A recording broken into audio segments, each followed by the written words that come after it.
Hello, my name's Kirsten Hunter. I'm a clinical psychologist. I am here today to talk through different clinical areas that I cover in my private practice. I've been a psych for 20 years, private practice for 17, and this is what I cover every day. So I think it's really useful information for the public. So today we're going to talk about in-group and out-group, which is basically the black sheep of a group. And my gosh, I don't think we could really go a week without experiencing this.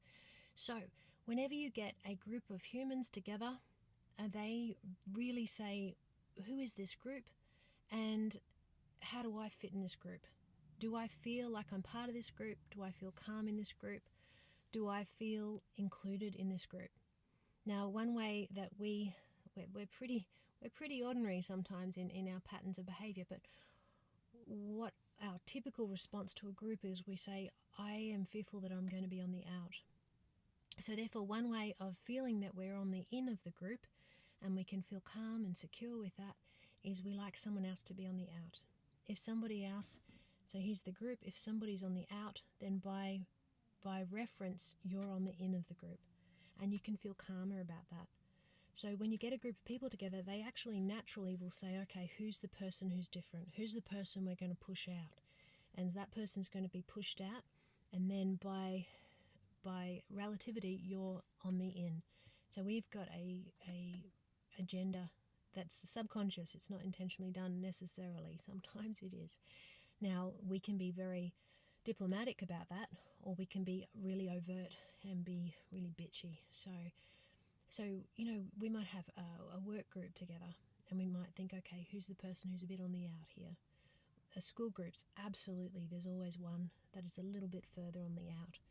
And what's also fascinating is in families do this as well.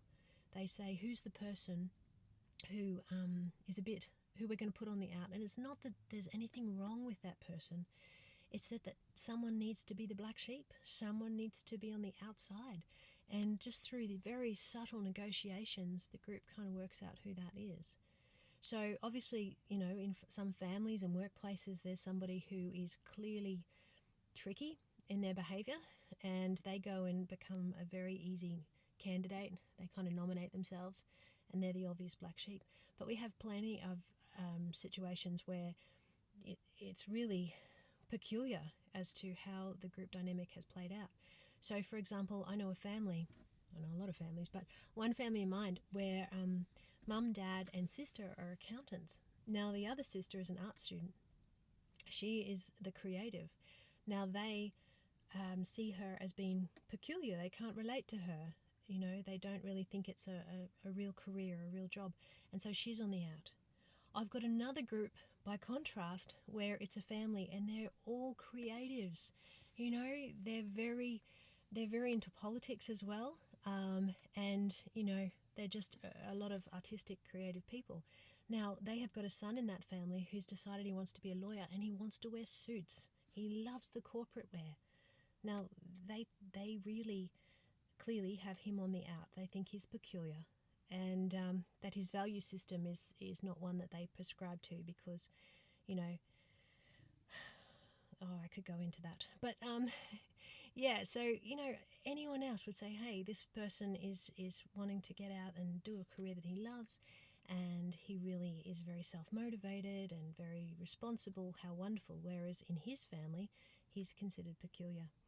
So I guess the reason we really want to know about in-group and out-group is we need to have our eyes open. When there's a group of people, what is the dynamic? And who is being subtly pushed out? If we are pushing someone out, pay attention. Really try not to do that. Understand what the reason is, why we might just want to just gently kind of slide into the in-group. Or if you're the person who's been pushed out in the out-group, then I guess it's a very strong starting point to understand why. What to do with that is a whole other conversation. I guess,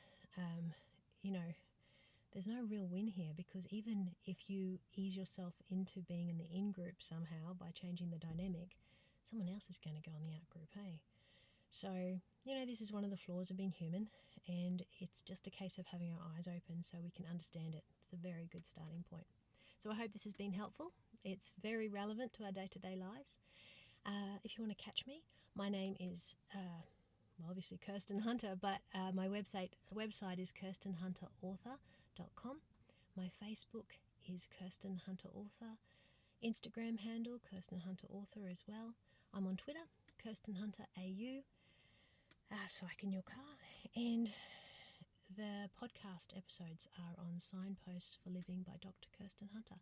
So I hope this has been helpful. I'll catch you later.